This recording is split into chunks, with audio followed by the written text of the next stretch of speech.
अस्सलाम वालेकुम स्टूडेंट। आज हम अपने केमिस्ट्री सुपर कॉन्सेप्ट्स के तीसरे लेक्चर में हैं और आज हम इंशाल्लाह बात करेंगे कुछ मज़ीद बेसिक टर्म्स के ऊपर और उसके बाद हम फिर अपने कोर्स की तरफ जाएंगे। तो इससे पहले मेरी 2 वीडियोस मौजूद हैं, अगर आपने वो वीडियोस नहीं देखी तो मैं डिस्क्रिप्शन में उनका लिंक दे दूँगा, आप वहाँ से वो दोनों वीडियोस देख सकते हैं। तो कुछ मज़ीद बेसिक टर्म्स पे बात करते हैं। तो मज़ीद बेसिक टर्म्स में अगर बात करें तो केमिस्ट्री की लैंग्वेज में एक टर्म यूज होती है आइसोटॉप। तो देखते हैं कि आइसोटॉप क्या है।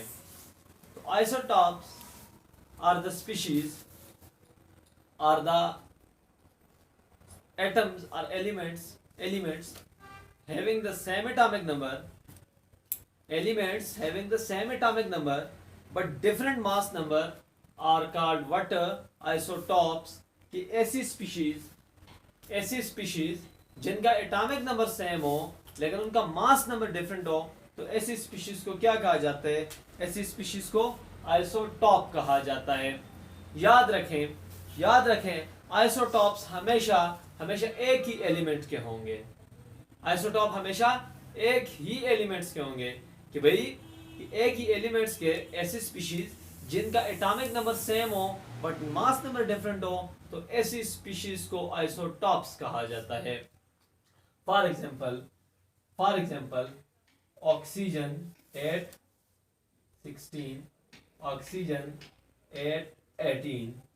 अब ये दोनों आपस में आइसोटॉपिक पेयर हैं। क्योंकि इनका एटॉमिक नंबर सेम है, लेकिन अगर आप इनके मास नंबर में बात करें, इसका मास नंबर 16 है, इसका 18 है, मास नंबर क्या है? डिफरेंट है। तो ऐसी स्पीशीज को क्या कहा जाता है? आइसोटॉप्स कहा जाता है। और इसके जो पेयर होते हैं उसको आइसोटॉपिक पेयर कहा जाता है। तो याद रखें किसी भी आइसोटॉपिक पेयर में कौन कौन सी सिमिलरिटीज होती हैं और कौन कौन सी डिफरेंसेस होती हैं, जरा उस पर बात करते हैं। सबसे पहले सिमिलरिटीज पे बात करते हैं कि सिमिलरिटी में कौन सी चीज सेम होती है। तो याद रखिए किसी भी आइसोटॉपिक पेयर में जो 2 आइसोटॉप्स होते हैं उन दोनों का एटॉमिक नंबर क्या होगा? सेम होगा, जिसको आप डिनोट करते हैं Z से। तो एटॉमिक नंबर क्या होगा? सेम होगा। जब एटॉमिक नंबर सेम होगा तो नंबर ऑफ इलेक्ट्रॉन सेम होंगे। जब नंबर ऑफ इलेक्ट्रॉन सेम होंगे तो नंबर ऑफ प्रोटॉन्स भी सेम होंगे। तो लिखें नंबर ऑफ इलेक्ट्रॉन, ठीक है, और प्रोटॉन्स, नंबर ऑफ इलेक्ट्रॉन या प्रोटॉन्स भी क्या होंगे? सेम होंगे। अब इनकी जो केमिकल प्रॉपर्टीज है वो भी क्या होंगी? सेम होंगी।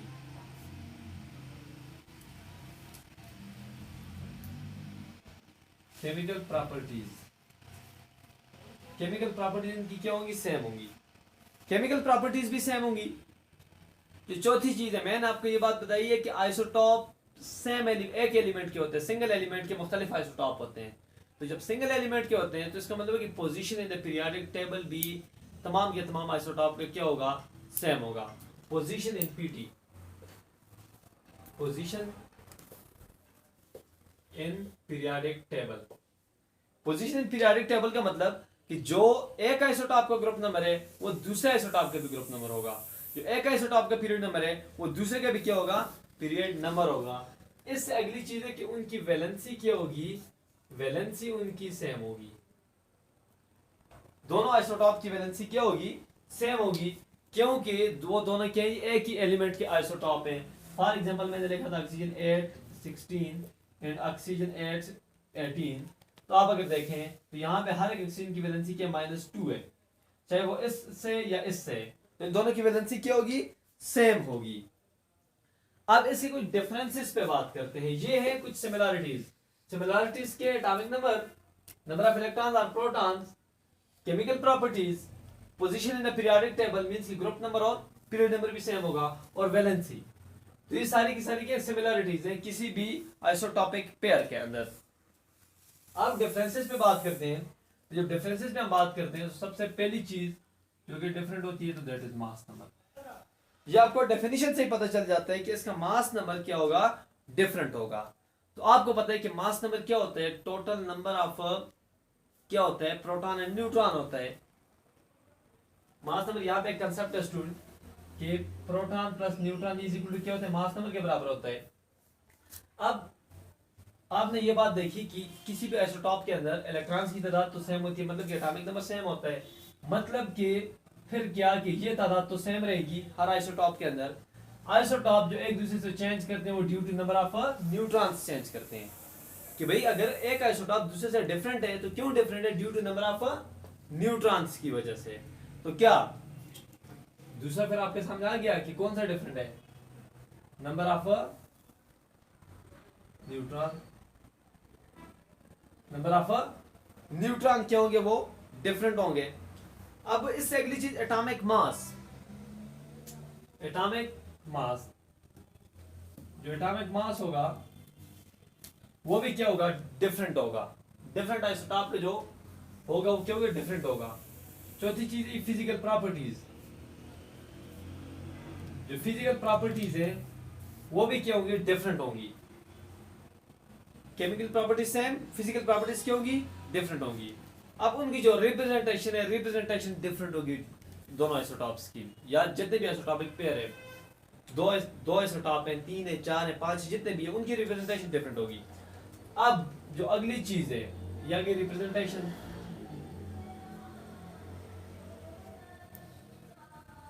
रिप्रेजेंटेशन छठी चीज जो है वो क्या? Rate of reaction. Rate of reaction. जो लाइटर आइसोटॉप्स होते हैं, जो हल्के आइसोटॉप्स होते हैं, उनका रेट ऑफ रिएक्शन क्या होता है स्टूडेंट? ज्यादा होता है, फास्टर होता है as compare to the heavier isotopes. तो ये आइसोटॉप्स के बारे में कुछ सिमिलरिटीज एंड डिफरेंसेस थी। तो याद रखिएगा student, isotopes can be detected by Thomson parabola method. Thomson parabola method से आप क्या कर सकते हैं? आप आइसोटॉप को डिटेक्ट कर सकते हैं। These are the methods for the detection of isotopes. उनमें क्या है? थॉमसन पैराबोला मेथड है। जो दूसरा मेथड है वो है ऑस्टन मास स्पेक्ट्रोग्राफ मेथड। ऑस्टन मास स्पेक्ट्रोग्राफ मेथड ये इसका दूसरा मेथड है। और तीसरा क्या है? ये डेम्स्टर मेथड। डेम्स्टर मेथड या इसको डेम्स्टर मास स्पेक्ट्रोग्राफ मेथड भी आप कह सकते हैं। तो ये तीनों के तीनों क्या है? ऐसे मेथड्स हैं जो कि for the detection of isotopes use होते हैं। अब कुछ बात करते हैं कि आइसोटॉप्स को सेपरेट कैसे किया जा सकता है।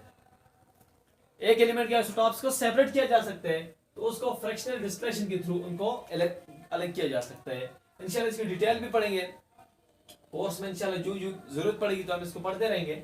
अब आगे जी जो दूसरा मेथड है तो वो है जी thermal distillation, thermal diffuse method. Thermal diffuse method, fractional distillation method. दूसरा कौन सा? थर्मल डाइफ्यूज मेथड है। और जो तीसरा मेथड है वो कौन सा है? गैस डाइफ्यूज मेथड है, जिनसे आप आइसोटॉपिक पेयर को क्या कर सकते हैं? आप सेपरेट कर सकते हैं। तो इट्स ऑल अबाउट आइसोटॉप्स। अब इससे अगले टर्म्स पे बात करते हैं जो कि क्या? आइसोबार।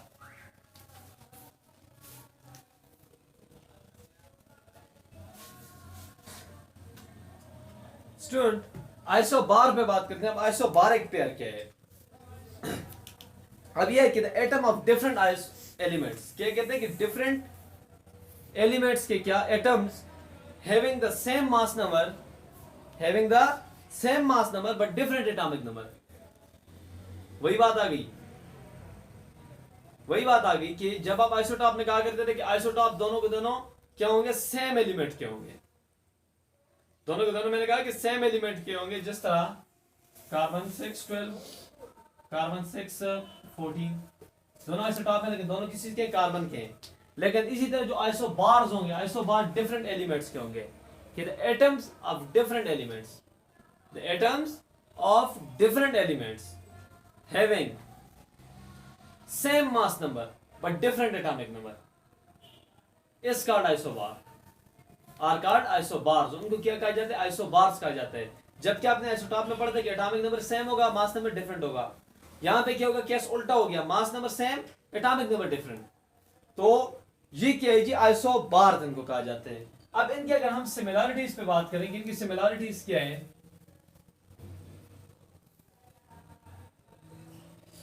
सिमिलरिटीज, और फिर अगर इनके जो है हम कुछ डिफरेंसेस पे बात करें। डिफरेंसेस पे अगर बात करें कि किसी भी आइसोबारिक पेयर के अंदर कौन कौन सी चीज सेम होती है, कौन कौन सी डिफरेंट होती है, तो उसमें जो सबसे पहली चीज सेम होती है उसको मास नंबर कहा जाता है। मास नंबर क्या होगा, सेम होगा। जब मास नंबर दोनों के अंदर सेम होगा तो आपको पता है कि मास नंबर किस चीज के बराबर होता है, मास नंबर बराबर होता है स्टूडेंट न्यूट्रॉन प्लस प्रोटॉन्स। तो मतलब है कि नंबर ऑफ प्रोटॉन सेम होंगे, नंबर ऑफ न्यूट्रॉन भी क्या होंगे, सेम होंगे। तो ये तीन चीज आ गई किस चीज में, सिमिलरिटी में। अच्छा तो मैंने कहा कि मास नंबर, तो अब अगर बात करेंगे डिफरेंसेस की, या इसका सिर्फ मास नंबर क्या होगा, मास नंबर इसके क्या होगा स्टूडेंट, सेम होगा, मास नंबर सेम होगा। अब अगर हम इसके डिफरेंसेस भी बात करें तो डिफरेंसेस में सबसे पहले इसका क्या है, इसको ए से डिनोट करते हैं, तो इसका जो एटॉमिक नंबर होगा वो क्या होगा, डिफरेंट होगा, एटॉमिक नंबर डिफरेंट होगा। जब एटॉमिक नंबर डिफरेंट होगा, जब एटॉमिक नंबर डिफरेंट होगा तो जाहिर सी बात है number of electron, number of protons, ये भी क्या होंगे, डिफरेंट होंगे।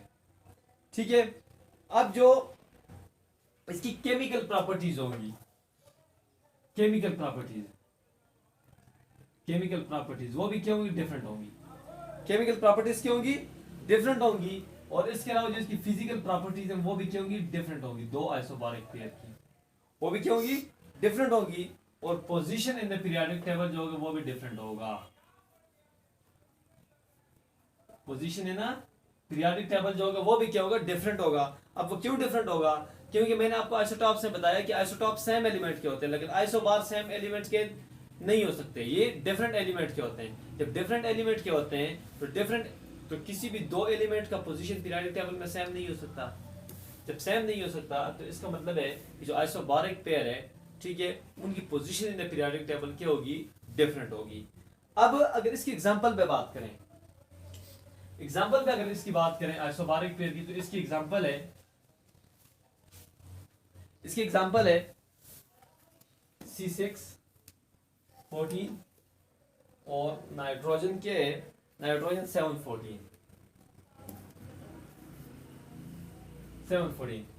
अब ये क्या है, that is an isobaric pair, isobaric pair. अब ये क्या आइसोबारिक पेयर है, ये दोनों के आइसोबार्स हैं।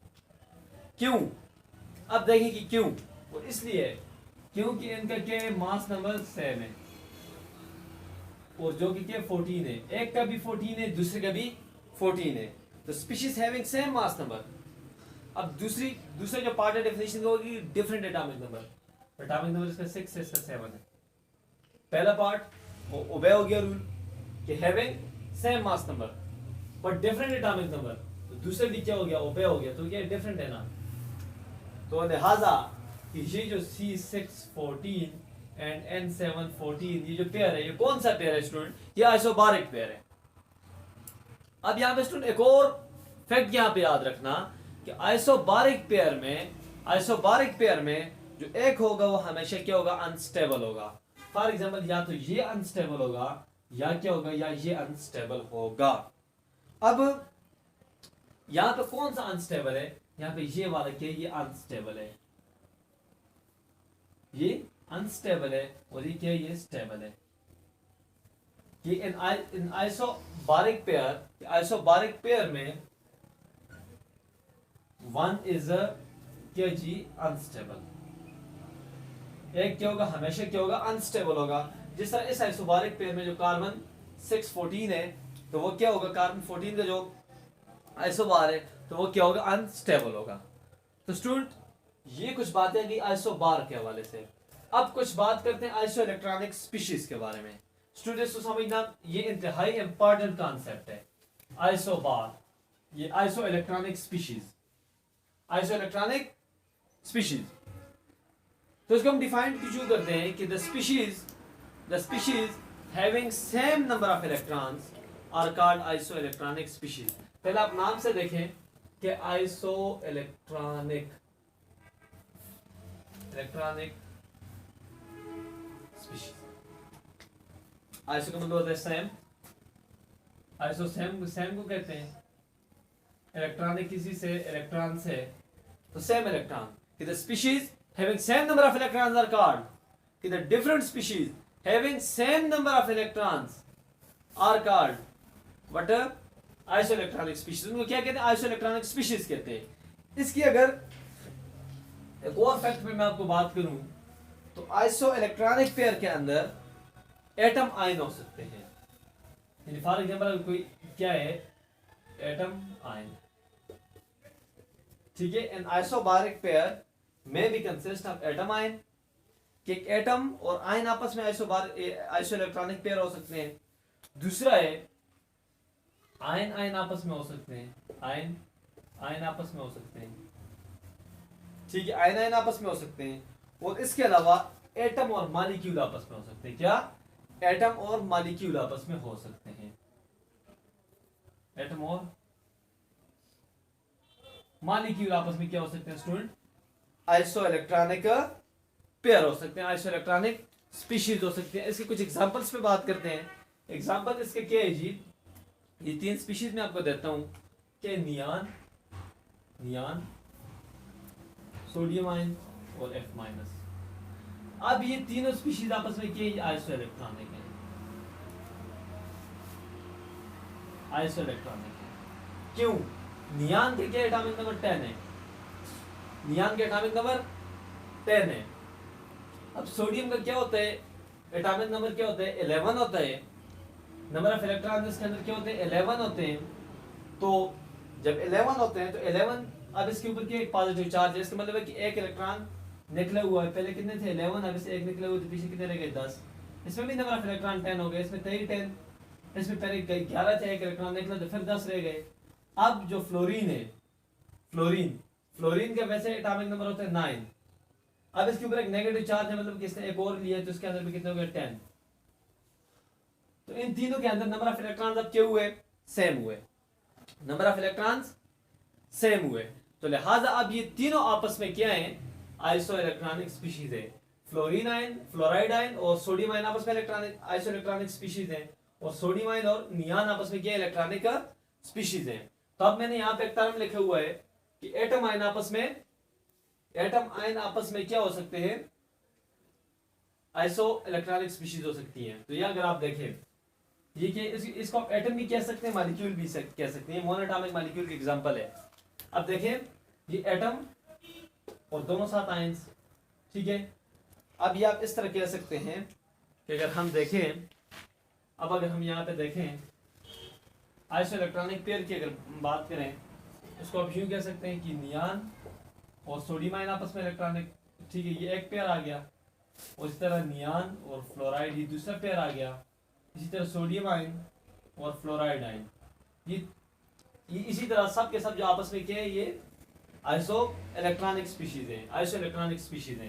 तो पहले मैंने कहा कि एटम आयन हो सकता है, तो एटम आयन की एग्जांपल आ गया। एटम आयन, ये देखें एटम आयन, यहाँ पे क्या? कैटायन है ना, न्यूट्रल एटम और कैटायन है, ठीक है। यहाँ पे न्यूट्रल एटम और एनायन है। यहाँ पे देख कैटायन और एनायन का है। ये आगे मैं आपको फैक्ट बताऊंगा वहां पे। अब देखें एटम और मॉलिक्यूल का मैंने कहा है, ये क्या है? एटम और मॉलिक्यूल। तो एटम और मॉलिक्यूल की भी जो है ना मैं आपको एग्जांपल देता हूँ कि ये कैसे हो सकते हैं। तो इससे पहले हम जो है कुछ इसके फैक्ट्स पे बात करते हैं। फैक्ट्स पे कुछ बात करते हैं। पहली बात मैंने आपको बताई कि आइसो इलेक्ट्रॉनिक स्पीशीज में भी atom atom, atom ion, ion ion, ठीक है, तीनों की तीनों क्या हो सकते हैं? हो सकते हैं। अब आइसो इलेक्ट्रॉनिक स्पीशीज कब नहीं हो सकते? आइसो इलेक्ट्रॉनिक स्पीशीज उस केस में नहीं हो सकते कि जब एक जैसा फार्मूला हो, ठीक, किसी स्पीशीज दो स्पीशीज का क्या हो? एक जैसा फार्मूला हो और एक जैसा क्या हो? उसके ऊपर चार्ज हो। एक जैसा फार्मूला हो और एक जैसा उसके ऊपर क्या हो? चार्ज हो। तो वो क्या है? वो कभी भी आइसो इलेक्ट्रॉनिक नहीं हो सकते। फॉर एग्जाम्पल इफेक्ट अपने पास लिखिए कि जब दो स्पीशीज के एक जैसा फार्मूला हो, एक ट्रिक आ गई, एक जैसा फार्मूला हो और दोनों के ऊपर एक जैसा चार्ज हो, या दोनों पॉजिटिवली चार्ज हो या दोनों नेगेटिव हो या दोनों न्यूट्रल हो, तो वो जो है ना आइसो इलेक्ट्रॉनिक नहीं हो सकते। इसकी एग्जांपल क्या है? इसकी एग्जांपल H2S और H2O। ये दोनों आपस में आइसो इलेक्ट्रॉनिक नहीं हो सकते। इनमें नंबर ऑफ इलेक्ट्रॉन सेम नहीं हो सकते। क्यों? इधर क्या हुआ? हाइड्रोजन है, 2 इलेक्ट्रॉन आ गए हाइड्रोजन के। सल्फर के कितने होते हैं? सल्फर इसकी क्या? 16। तो अब अगर आप देखें अब अगर आप देखें तो इसके अंदर कितने इलेक्ट्रॉन हो गए 18। H2S के अंदर टोटल कितने इलेक्ट्रॉन हो गए 2 इलेक्ट्रॉन, एक हाइड्रोजन दूसरे हाइड्रोजन 2 प्लस 16 किसके आ गए सल्फर के आ गए क्योंकि इसके एटॉमिक नंबर के 16 है। अब अगर आप इसको देखें तो इसके अंदर 2 प्लस ऑक्सीजन के एटॉमिक नंबर क्या होते हैं 8 इज इक्वल टू 10 इलेक्ट्रॉन्स। इसके अंदर 10 इलेक्ट्रॉन है, इसके अंदर 18 हैं, तो क्या आपस में आइसो इलेक्ट्रॉनिक हो सकते हैं? नहीं हो सकते। तो मैंने यही बात की कि जब दो ऐसी स्पीशीज हो, ठीक है, जिनका फार्मूला एक तरह का हो। अब अगर आप देखें H2S और H2O दोनों का फार्मूला क्या है? एक जैसा है, दोनों के ऊपर चार्ज भी एक जैसा है और वो क्या है? न्यूट्रल है, ठीक है, कि न्यूट्रल है। तो मैंने कहा कि वो आपस में आइसो इलेक्ट्रॉनिक नहीं हो सकते। तो हमने देखा भी कि इसके अंदर 18 इलेक्ट्रॉन आ रहे हैं और इसके अंदर 10 इलेक्ट्रॉन आ रहे हैं, तो इसका मतलब है कि दोनों आपस में आइसो इलेक्ट्रॉनिक नहीं हो सकते। इसके अलावा एक और फैक्ट आपको बताता हूं कि आइसो इलेक्ट्रॉनिक मजीद कौन सी स्पीशीज जो आपस में आइसो इलेक्ट्रॉनिक नहीं हो सकती। तो वो फैक्ट कुछ यूं है कि पीरियोडिक टेबल में एक ही ग्रुप के जो कैटायंस और एनायन होते हैं वो आपस में आइसो इलेक्ट्रॉनिक नहीं हो सकते। कभी भी आपस में जो है ना वो आइसो इलेक्ट्रॉनिक नहीं हो सकते। फॉर एग्जांपल मेरे पास क्या है, कैटायन और एनायन की मैंने बात की कि इसके जो ना कैटायन या एनायंस जो है ना वो कभी भी आपस में आइसो इलेक्ट्रॉनिक जो है ना वो नहीं हो सकते। फॉर एग्जांपल अगर हम बात करें ये हाइड्रोजन आयन और लिथियम आयन, तो ये देखिए आपस में आइसो इलेक्ट्रॉनिक नहीं हो सकते।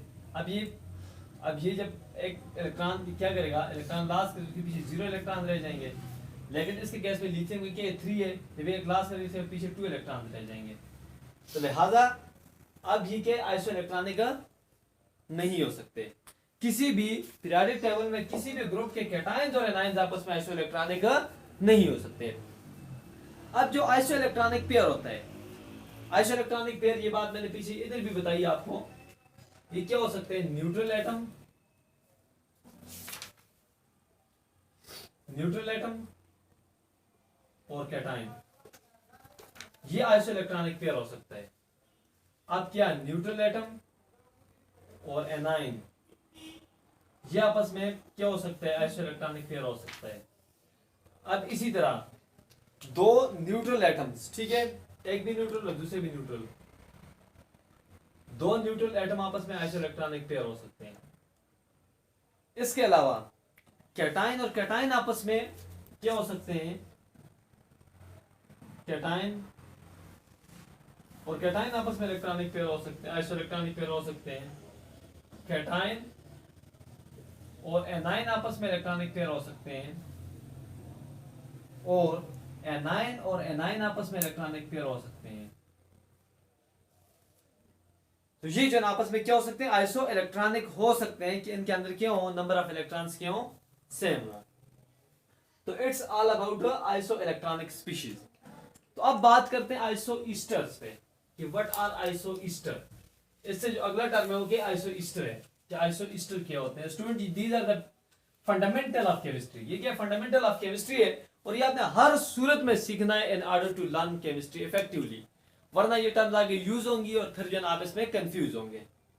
तो आइसो ईस्टर पे बात करते हैं कि अब व्हाट आर आइसो ईस्टर्स। तो isosteres are the species, ये क्या होती है? स्पीशीज होती है having the same number of electrons and same number of atoms, या हैविंग, मैंने आपके सामने having same number of electrons, ठीक है, and same number of what atoms. यहां पे इसको कह सकते हैं कि having what same number of electron and same atomicity, क्योंकि नंबर ऑफ एटम्स है हमारी, क्यों इसका एटॉमिसिटी। उसको क्या कहते हैं? एटॉमिसिटी कहते हैं। प्रीवियस लेक्चर में मैंने जो पैरेलल लेक्चर अगर आपने नहीं देखा तो डिस्क्रिप्शन में उसका लिंक मैं आपको दे दूंगा, आप वहां से वो देख सकते हैं।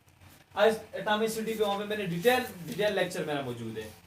तो the species having same number of electrons and same atomicity are called what?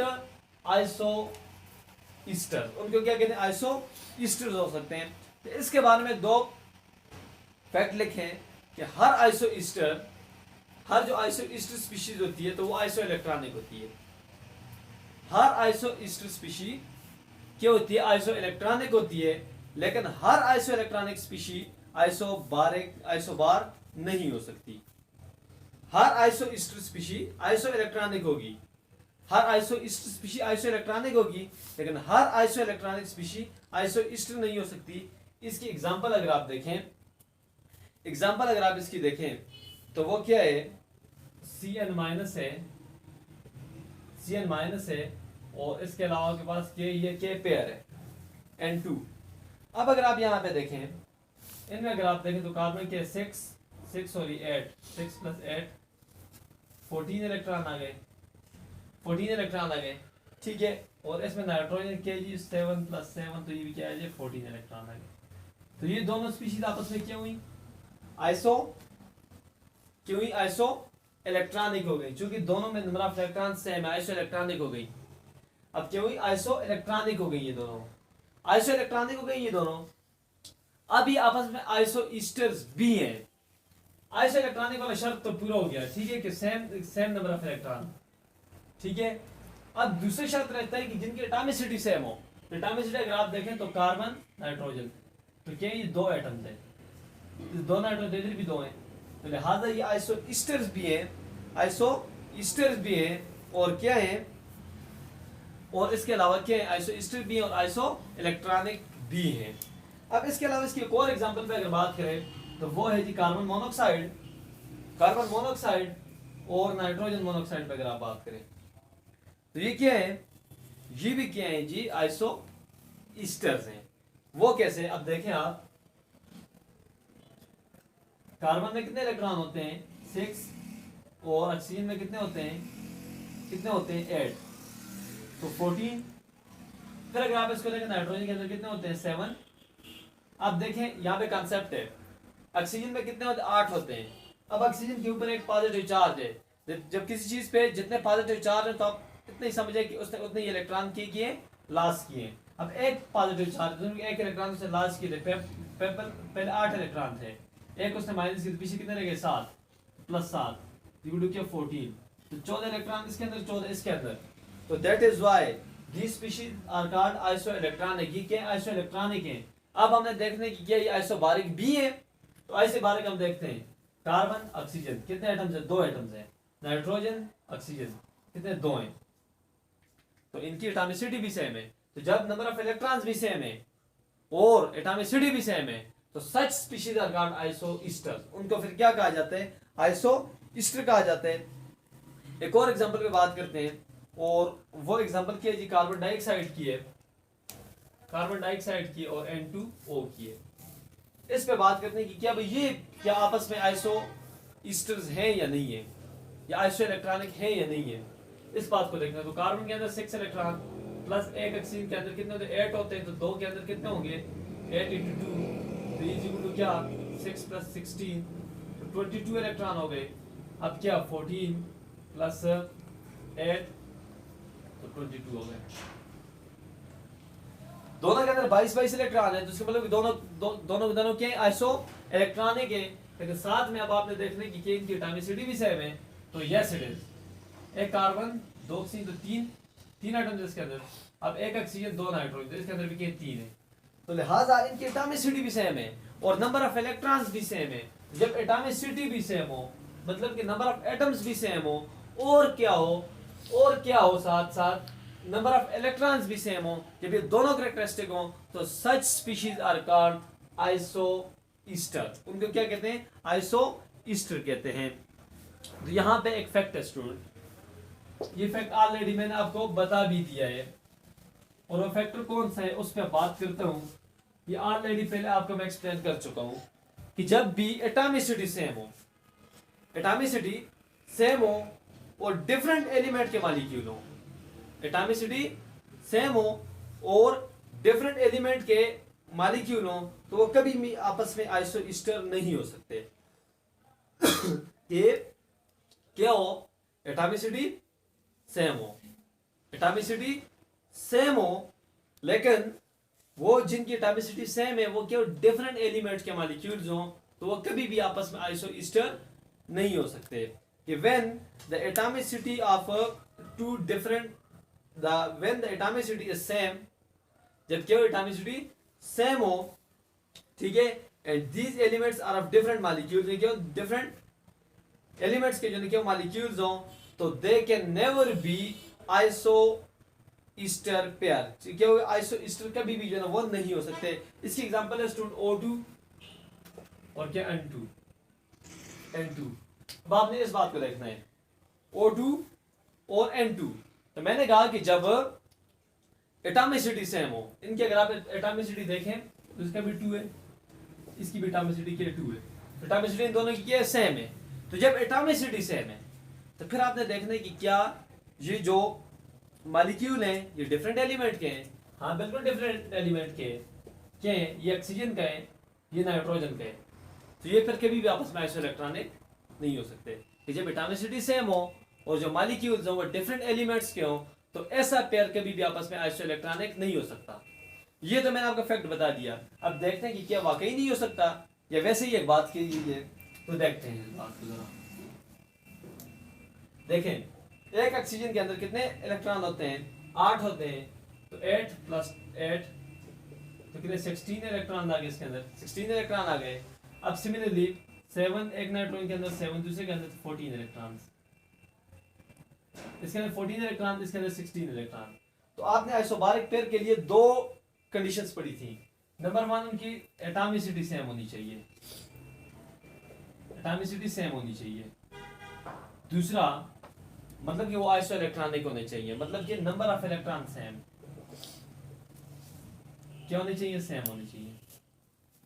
यहां पे ये वाली कंडीशन तो पूरी हो रही है, ये देखें 2 2 पहली कंडीशन तो पूरी हो रही है, लेकिन दूसरी कंडीशन पे ये स्पीशीज पूरी नहीं हो तो रही। नंबर ऑफ इलेक्ट्रॉन इसके अंदर 16 है, इसके अंदर 14 है, तो that is why they can never be iso electronic. ये आइसो ईस्टर्स वो क्या होता है, आपस में आइसो ईस्टर कभी भी नहीं हो सकते। तो स्टूडेंट इस अगले टर्म पे बात करते हैं, and that is very important, isodiapher.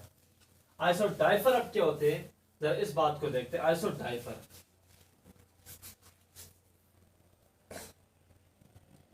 Iso डाइफर,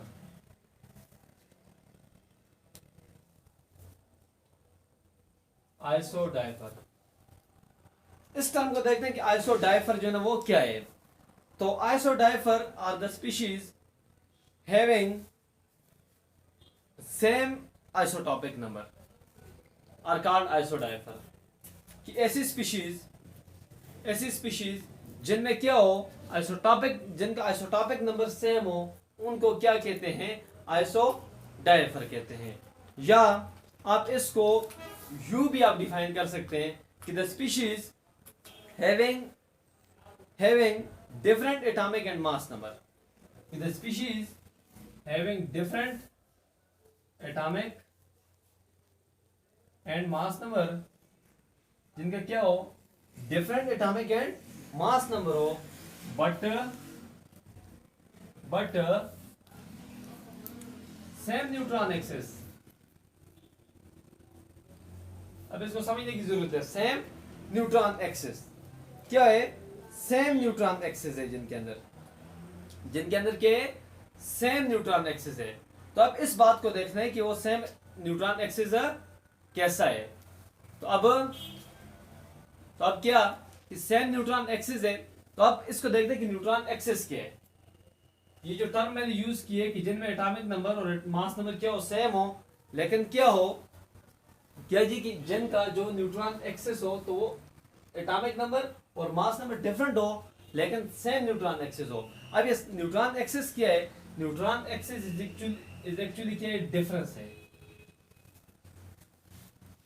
difference है किस चीज के दरमियान, number of neutrons and number of protons, number of electron, number of neutron और प्रोटॉन्स के दरमियान जो डिफरेंस होते हैं उसको क्या कहते हैं, उसको न्यूट्रॉन एक्सिस कहते हैं। उसको क्या कहते हैं, न्यूट्रॉन एक्सिस कहते हैं। तो इसको क्या कहते हैं, इसको न्यूट्रॉन एक्सिस कहते हैं। So neutron axis is actually the difference between the number of neutrons and protons। तो ऐसे स्पीशीज जिनका क्या हो, एटॉमिक नंबर बी डिफरेंट हो और मास नंबर बी डिफरेंट हो, लेकिन क्या हो उनका जो न्यूट्रॉन एक्सेस हो वो सेम हो। अब न्यूट्रॉन एक्सेस क्या होता है student? Neutron excess is actually the difference between the number of neutrons and protons. तो इसकी एग्जांपल मैं आपको देता हूँ स्टूडेंट। तो एग्जांपल इसकी है यूरेनियम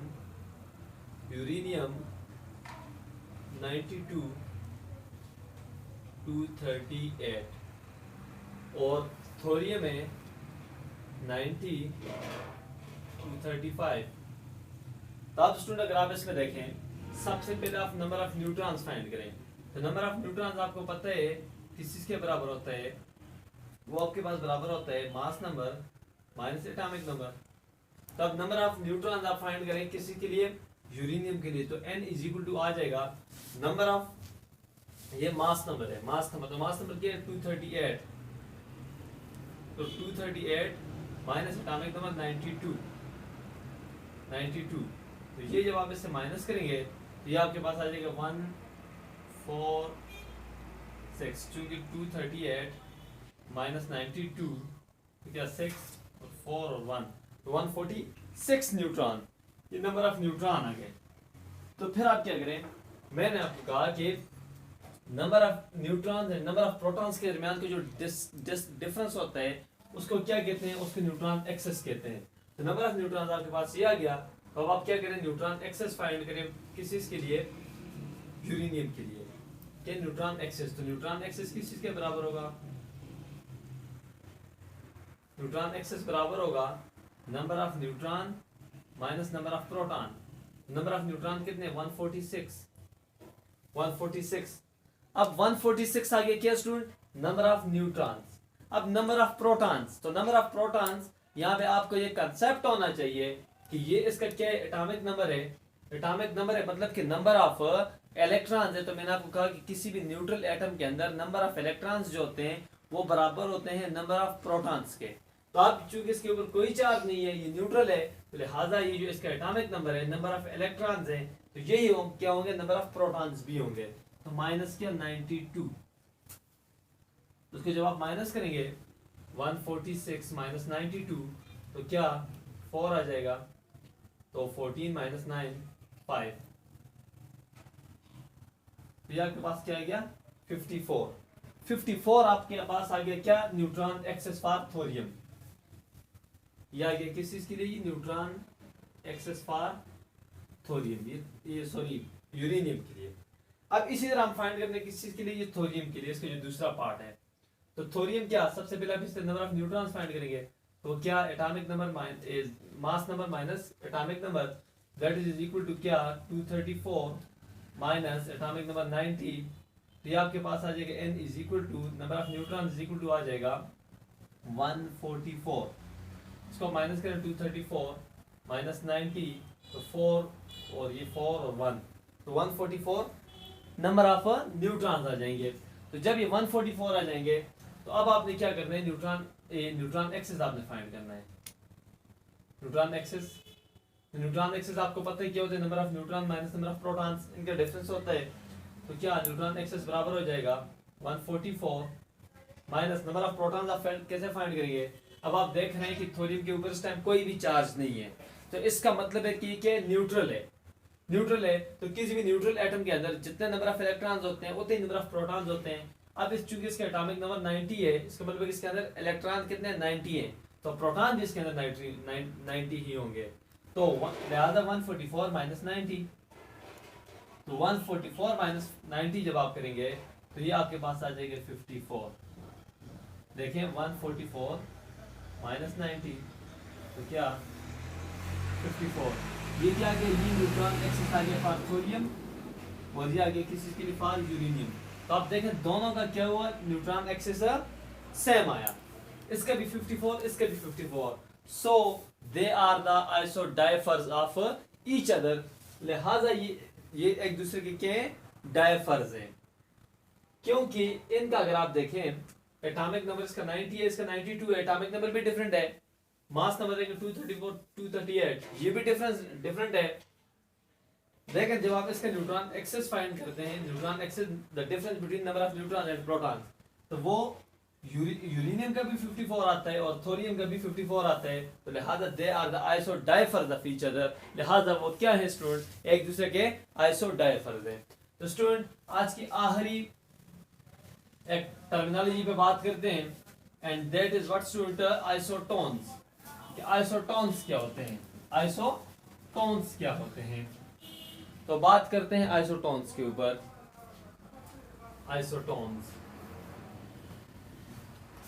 आइसोटोन्स पे बात करते हैं कि आइसोटोन्स क्या है।